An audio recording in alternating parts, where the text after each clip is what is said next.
Welcome to the OhioRAAM Show.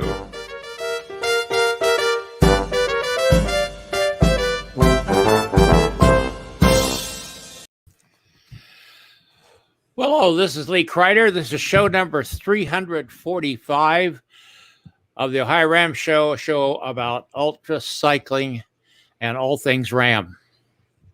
Yep, and I'm Jim Lawyer, and the OhioRAAM Show is brought to you by our wonderful OhioRAAM time stations, Oxford 41, Blanchester 42, and Chillicothe 43. And Jim is the captain there at 43 in Chillicothe. And we have a great guest on today, don't we, Jim? Definitely a wonderful person and a great ultra cyclist as well as humanitarian. Yeah, well, we'll get to him here just shortly. We're here in the 9th year of doing this. I just came from my doctor yesterday, and she said, it's remarkable how well you've done. And I'd like to celebrate that, even despite the fact that I broke a tooth off last night. A crown tooth had been there 47 years, so I got a little black spot there. Don't pay attention to that, though, just so you know. Little character. what happened. Oh, you know, life gets interesting when you get to be my age. So, glad to have you with us. So let's talk about what's coming up next weekend. Jim, tell us a little bit about Virtual World Time Trials. Yep, cyclists from all over the world are going to go virtual for it's actually they're going to have a 3, a 6, a 12, and a 24-hour time trial event at Borrego Springs virtually on the Full Gas platform. And April and I are going to try the 24 this year, and we'll be live a few times during the ride on the OhioRAAM Show with Lee. Yeah, we're going to do that, and the starting time here in the Eastern United States, Eastern Standard Time, is noon at 1700 Universal Greenwich Mean Time for us old folks, and we'll be on then. We'll be on about 15 minutes before the start, countdown to the start of it, and then about 15 minutes before it finishes, we'll do a countdown. Jim and I are going to do a little conference after this show's over to see exactly. But we've got a couple people, Joanne Sharp in New Zealand and Sabine Bird in Perth, Australia, who will be joining us. Maybe somebody else might pop in. Who knows? Yeah. Who knows what's going to happen in the next week? So let's be sure. There you go. So just kind of hang around Facebook or YouTube, and who knows when we might just pop up with something to tell you. We'll try to keep you updated on that. But as we said last week, they moved the date of the World Time Trials right on top of when we'd already scheduled the 4 Cyclists for Kids team to be on. So we're going to go ahead with them because they were scheduled. Yep. That's an important show. I think maybe, Jim, we'll talk about this, but maybe we'll even incorporate some WT stuff in during that time. Who knows what'll happen? Yeah, it's all going to be great. It's all going to be loosey goosey, Jim. So that's the way we are. Just hang around. And hey, all you people out there, be sure to put a post up. Comment, question, either on YouTube or Facebook down there in the comments section. If no more than just say hello, that's great. If you want to say that the OhioRAAM Show is the greatest show you ever heard of, that we'll post that too. Definitely. We like those kind of comments. We were talking about that before we started, that we have such giant egos here that we need them stroked from time to time. Hey, we're just engaging in nonsense here. Let's get on with our guest. We're going to hop over to Bangalore, India with Srini. Srini, how are you today? Yeah, I'm good, Lee. Thanks. Well, great to have you here. Yeah, we're so happy to have you here, Srini. You've been on the show before. You provided us quite a lot of excitement in the race across America in 2017, and we'll talk a little about that. But we're so happy to have you. Just back from South Sudan, is that correct? Correct. South Sudan, UN mission in South Sudan. Well, we'll talk about that a little later. But hey, I bet your family's glad to see you back, aren't they? Yes, definitely. After 18 months.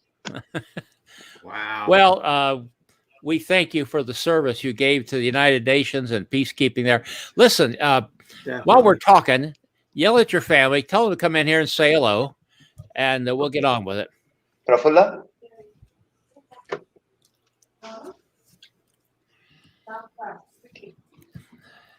Yeah. Well, while we're waiting for them, here we are. Yeah, you can Hi. say hi. Hello. Hi, how are you? And you're Rohan? get Rohan in here too, because we know that families sacrifice a lot, not only for your military service, but also for when you're riding. Hi, Rohan. How are you? Hi. Wave to us. Well, thank you all for Yes. allowing Srini to be Srini. They are from Oxford, Ohio State in US.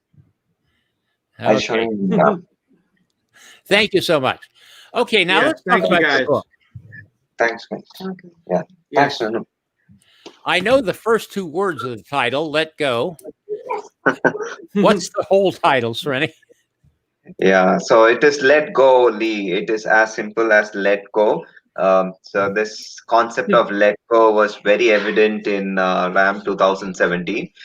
So when I see when I look back, it was the let go that did the trick for me, because let go in my terms, what I understand is letting go of your ignorances, um, letting go of your unnecessary baggage that you carry along, and you move ahead only when you let go of these unnecessary baggages, which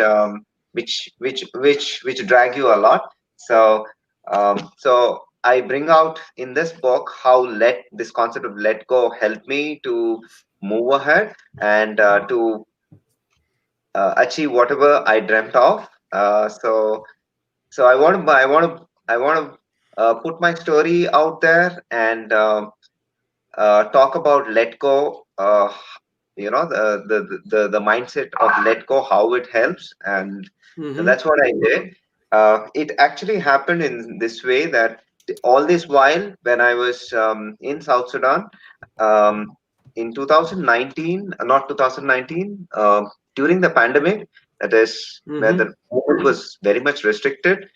And somewhere in March to 2020, I was just scrolling down the pictures of my RAM 2017, 2016, and also some of the audios and videos that I had. And fortunately, many of my crew members had shared their experiences, and I had an audio file of all my crew members as to what went wrong, or how did we crack RAM 2017 in that way. So they gave their honest opinion, and that data, when I was just hearing them, I felt very nice about that. And then I thought, okay, why not, why not I make a why not I write a book about it? I document it. So that was the thing that was the spark. The trigger was those falling back to those videos and audio recordings of my crew members, and also the pictures of RAM 2016 and 17 that prompted me to write a book. And when I was looking at the trigger factor as to what should be the title, and what was that made a difference, then my introspection and my retrospective analysis did tell me that it is let go that helped you that help you move forward. Let go of my own disbeliefs, let go of um, things that was really a baggage and stress. So RAM 2017 was a kind of a eye opener for me even till date. I mean, both RAM 2016 and 17. It's a kind of a reference book for me.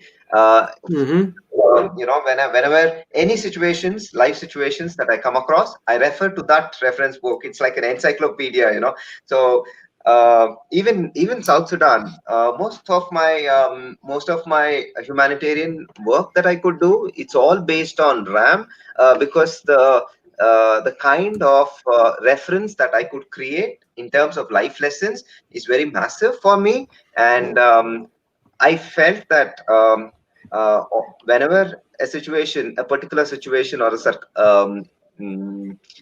any problem arises, I convert them into challenges, something of that sort, So this reference book is exciting, and when I keep referring, there's so many things that come out. One such creation is the book, and no doubt those humanitarian activities I also owe to the power that is that the power that I derive from RAM. So that's how this happened, and uh, yeah, so let go is all about that. And now I'm able to apply this concept of let go. I mean, how it helped me right from my childhood till now. I see that let go does help, that is what I wanted to bring out through my book. And yeah, RAM is a big reference for me, life reference or a life lesson for me. So that's how it happened. Well, your book is available on Amazon, and that's where I got it, the Kindle version. The link is very long, so I'm not going to try to post that here. But if you'll go to the OhioRAAMShow.com website, this will be show 345 in the show notes right below the video. You'll see a link to that book. And as I said last week, the book cost me, Srini, all of $2.60. I'm sure you'll be delighted to get your little bit out of that from me. But yeah, one more thing, Lee, it is also in the paperback version at $8. It's also available in Amazon in paperback version at $8. Yeah, I didn't get the paper. Maybe I ought to order that and put it on my shelf. I don't know, but I wanted to get that electronic so I could get it read this week. It's a great read, and a couple things in the book beyond RAM. Your story of your work and rescue from people caught in the avalanche up there on, what is the name of that glacier, Srini? That is Siachen Glacier. It is the highest. Siachen. Okay. Siachen Glacier. That story in itself is worth the book. And those of us who remember RAM 2017, I was talking about this before we went on the air. Some people will say, well, how can you get excited about a race when the winner is 30 hours ahead of the second place person? And I always say there's always a race within the race somewhere. Definitely. And you and Sumit gave us the race of 2017, that's for sure. One of the best shows that's been put on in the Race Across America in a few years. And we thank you for that. That was really exciting. We didn't, those of us who were dot watching couldn't figure out exactly what was happening, but we knew something really exciting was happening. So get the inside story in the book. We hope you'll join us. We hope that some of you who are out there right now will send us a comment or a question. We'd appreciate that. Don't just sit on your hands. Let us know you're there. It makes us feel good. Another thing in the book I want to bring up, you're became aware of what the Tibetans brought you in the form of Tibetan Buddhism. You want to say a word about that, Srini? Yeah, so when I was in Siachen Glacier at around 17,000 feet, the altitude where I was posted to, one of the forward posts where you are cut off from the inhabited area for almost about 300 miles away from, from a town or a village. You are at 17,000 feet, and I was a doctor for that particular complex, post complex, wherein I was with the Tibetan troops. The Tibetan troops are also part of Indian Army, and so when they moved out for China, when there was a Chinese invasion of Tibet in 1956, so the Tibetans moved out from their home and settled as refugees in India, and we have an army, mm, comprised of Tibetan refugees. So I served as a medical officer for Tibetan troops in that particular post at 17,000 feet for almost about 6 months, and uh, it was in the beginning it was very difficult to build a rapport with the troops because they really don't accept you as their own at one go. It takes time to um, build the rapport and gather that confidence and gain that confidence and make sure that um, I I gel along well with them. So and uh, the kind of trust that you build with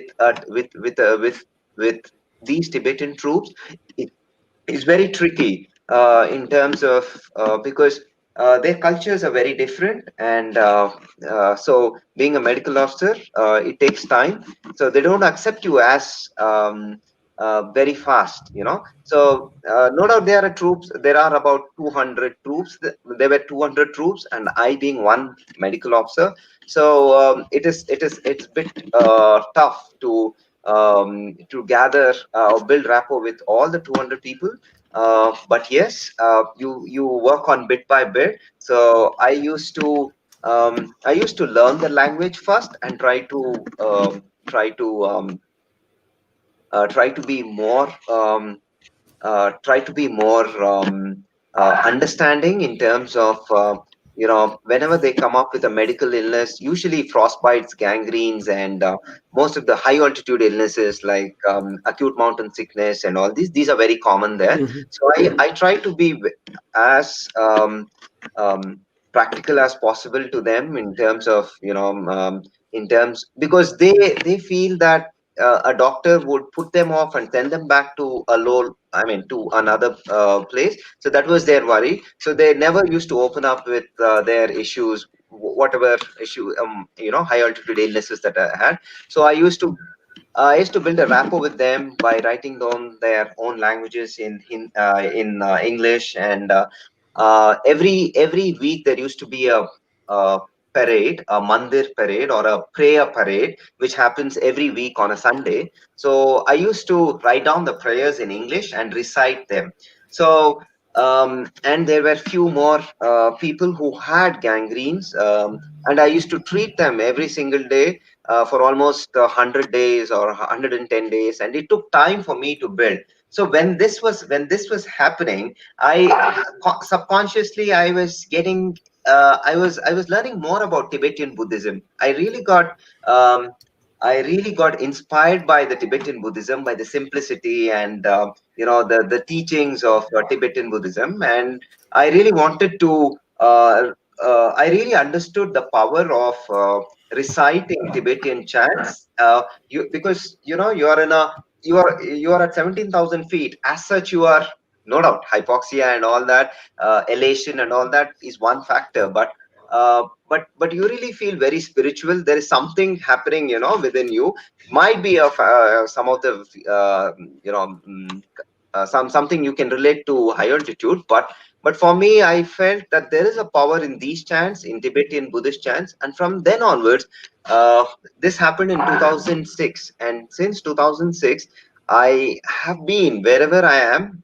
Every day I used to practice these Tibetan chants, in the sense, recite those chants for about 10 minutes, 15 minutes.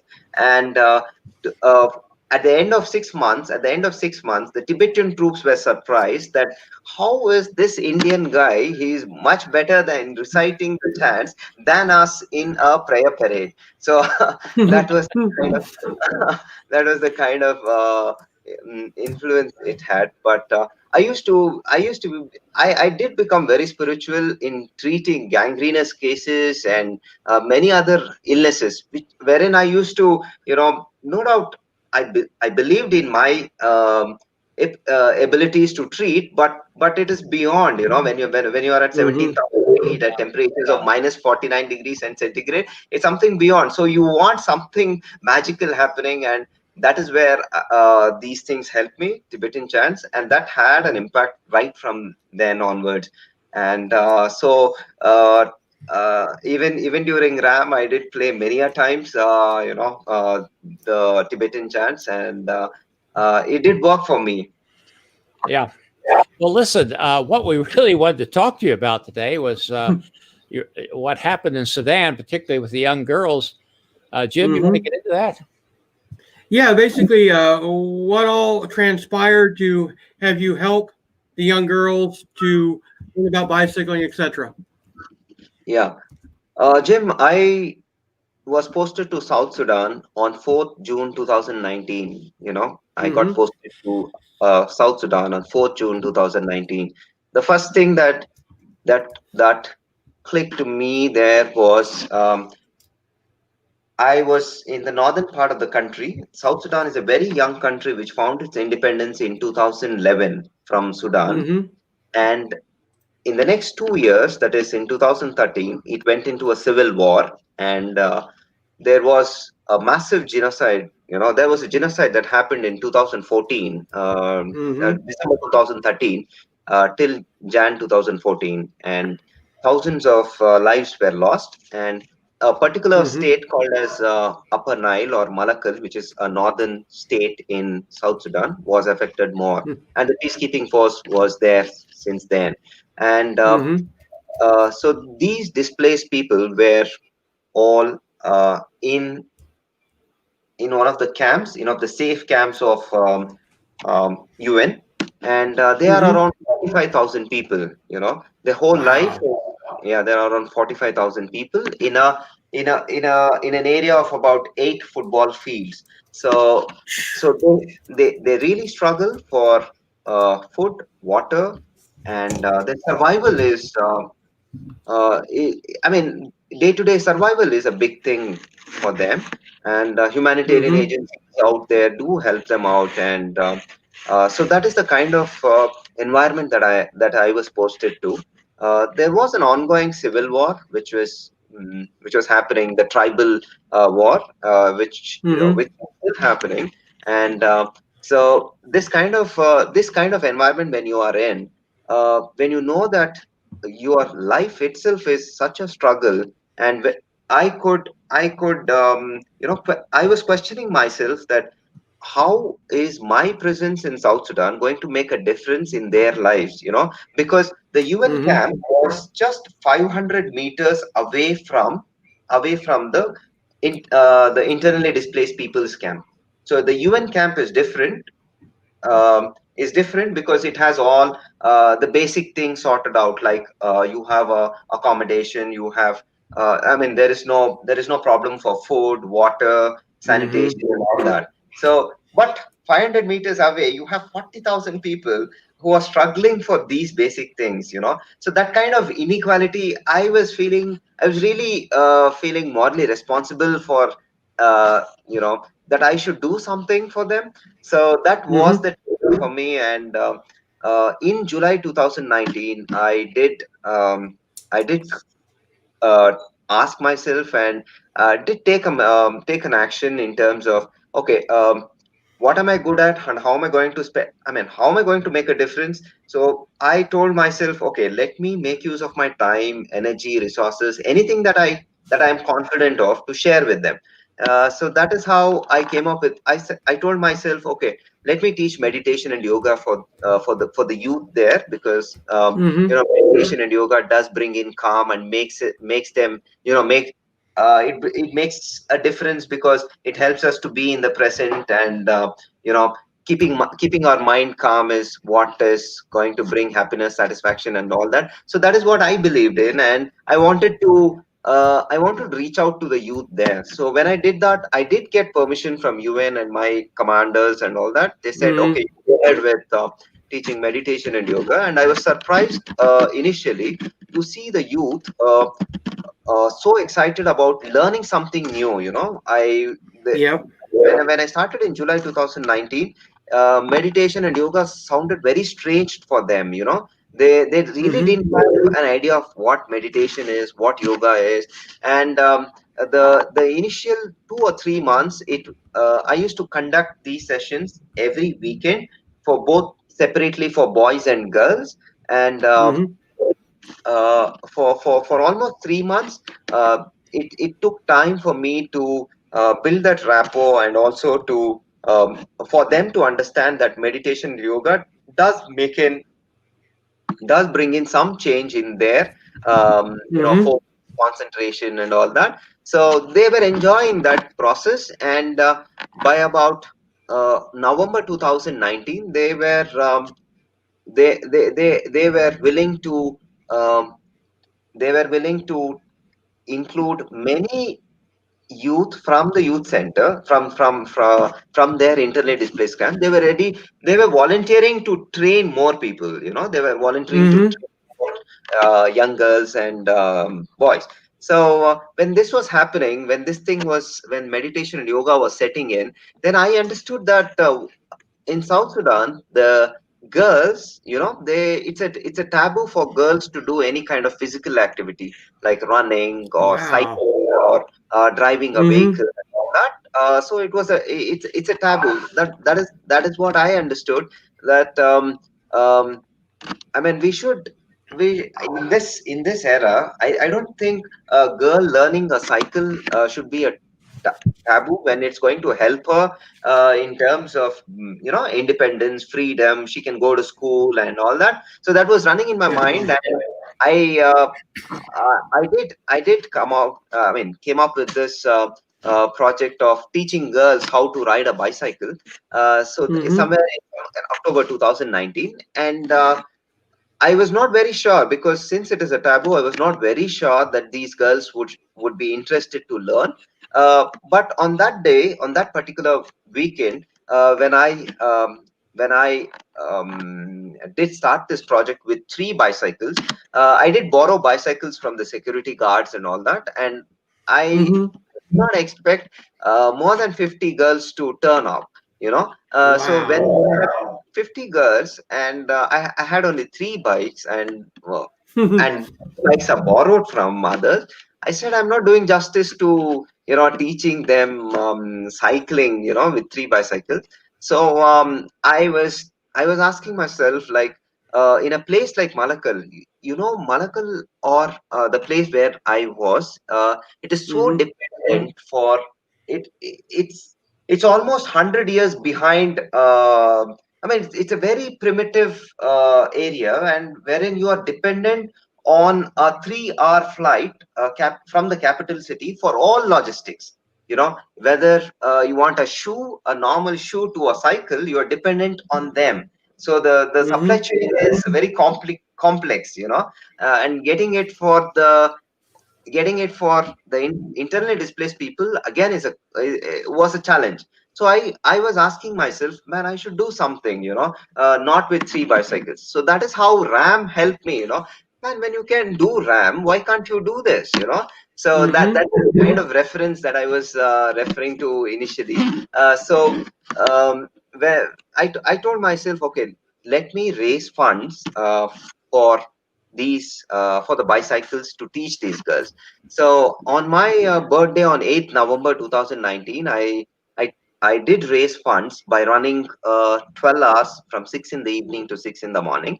I did clock around 62 miles. I did clock 62 miles in those 12 hours, and I could raise funds for 14 bicycles.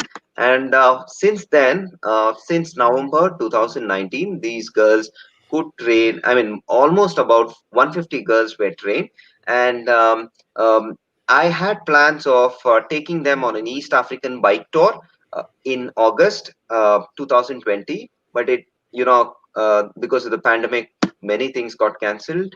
And I also wanted to open a gymnasium for them, an outdoor gymnasium for the girls, and uh, that also was stalled because of the COVID.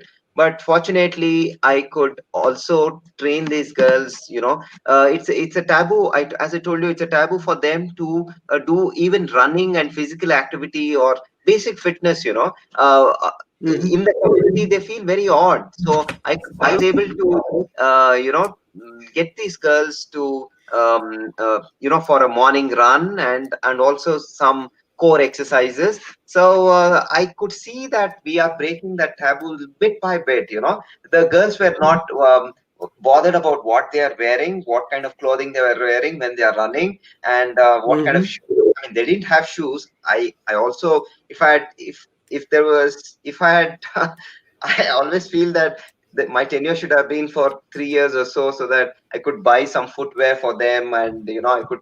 I had plans of taking them to, I mean, getting them to RAM also. Maybe a 8-man team or a 4-man team. So these were the wild ideas that were running to me at that particular I mean, when I was spending. But no doubt, I created a Facebook page for them, and I did make some of the we did create a youth center. We did build a youth center, and so we could do whatever best we could. We did that.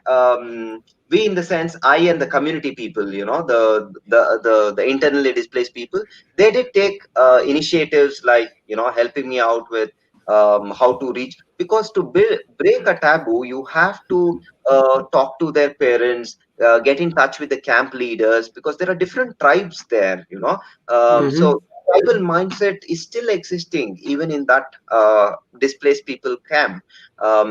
Even though there are 40,000 people, but there's still that tribal mindset is still existing. To break a taboo, you need to gather confidence from all these community leaders, and so but it was all bit by bit. So my intention was to give them a skill, and make them, I mean, let them see the world, and see how the world is, and they can come back to their country and make a difference in some or the other way. I know, me, I it was actually not in my charter of duties. I'm an aviation aerospace medicine specialist, and my role is to make sure that the aeromedical evacuations that happen in South Sudan as part of the UN mission is safe and stable, and without any complications.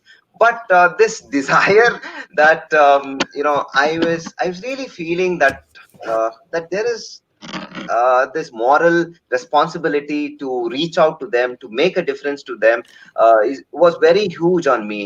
So that is what prompted me to do. And if you ask me, what is your take home message, Srini, from South Sudan, I would clearly say the take home message from South Sudan is, there is so much joy in giving than taking. There's so much joy in giving and taking.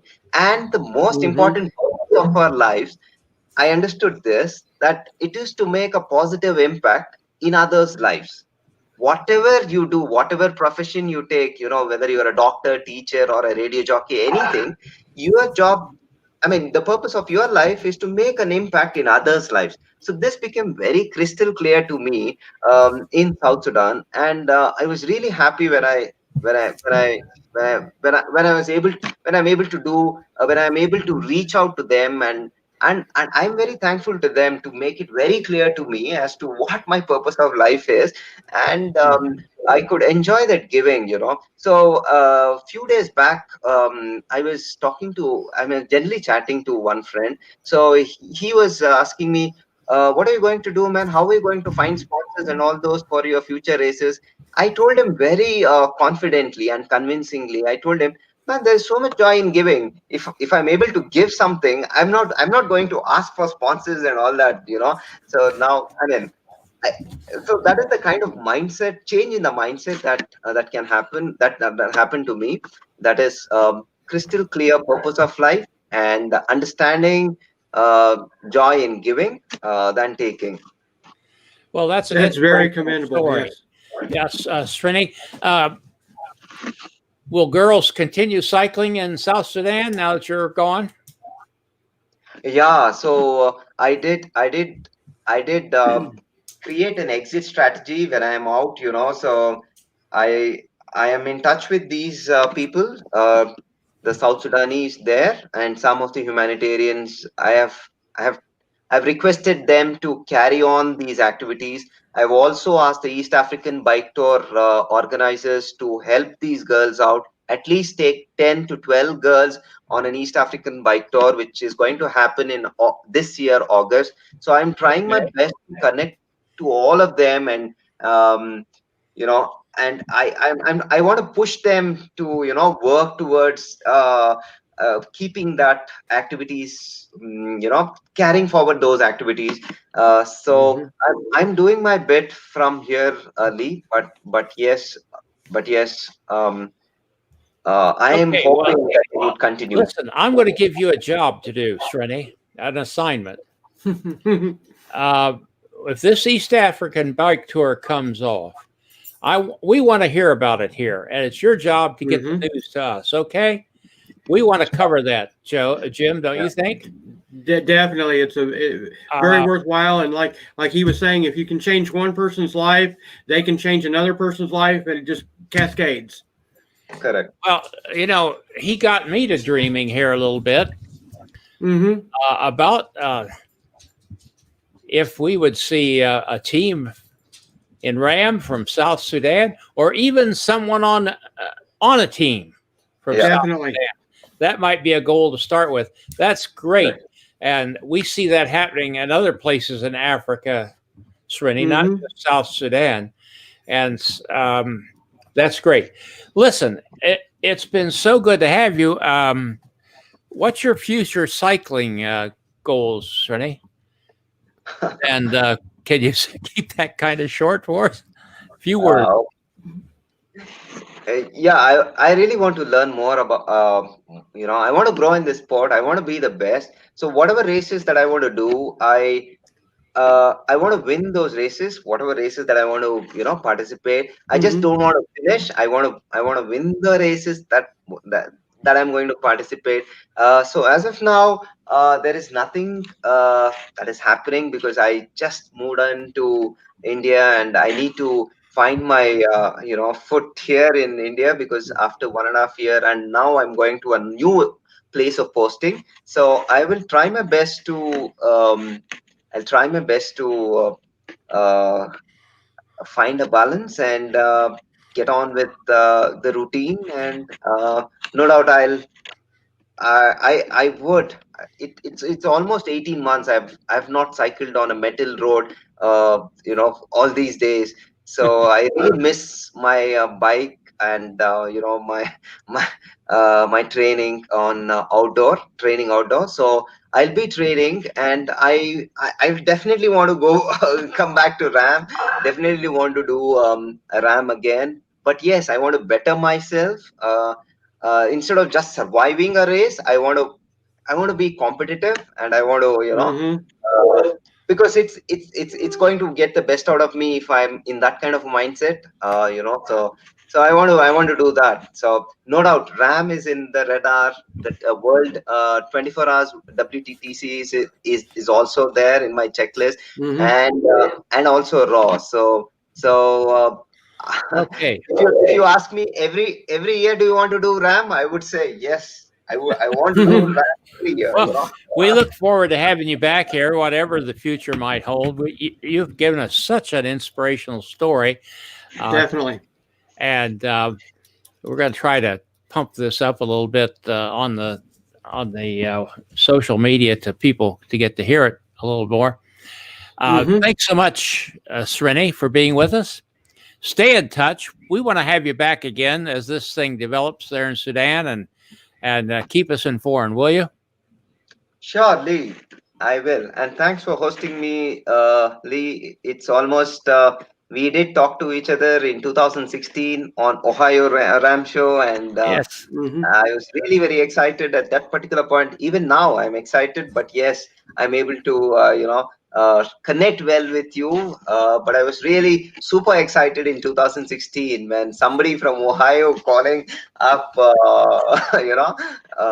that was the kind of excitement. But yes, now it is Oxford, Ohio. As you know, it is for me a game changer as far as RAM is concerned. And I always feel Oxford, Ohio to be very, very close, especially the time station wherein I met Lisa in 2016, and since then, Oxford, Ohio has changed so much. It has done so much good for me, in that way. Well, So we're I'm very tickled to death happy. to see Lisa Brunkhorst there at Oxford take a Mhm. prominent role in your cycling. And I kind of hope maybe she might pop in here to say hello, but Lisa's a little bit shy about those kind of things. Well, I guess nobody'd call her shy, but it seems like she is about this. But well, thank you for your good words. We're always happy. Yes. We like to find new talent, Srini. Look, kind of search them out, radar wise. And we're happy to say that on a few occasions we spotted somebody that looked interesting, and they've turned into be a pretty significant part of the ultra cycling community. And you're certainly a part of that. We're going to say goodbye now, Srini, to you, and stay in touch. We'll be seeing you soon. But Yeah. don't go away after we go off the air. We'll be back, okay? Yeah. Jim, we want to say see you next week. Definitely. We'll be here. Yeah, we'll put that up again. Srini left us. I'm sorry. Yeah, we lost him. Any rate, we'll be seeing you then. Everybody stay in touch. That was a great interview, Jim. I think so too. Very, very wonderful person. He just makes you feel good, doesn't Yes, definitely. he? Well, okay, we better get out of here. We've overstayed our welcome, I think. And so we're going to shut this down, and we'll see all of you here next weekend for a couple of very different events. So Definitely. stay tuned.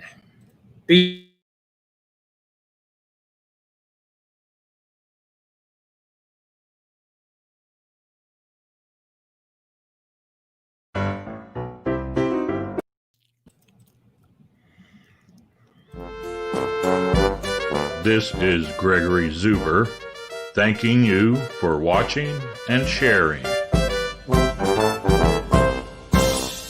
Music by Kevin MacLeod.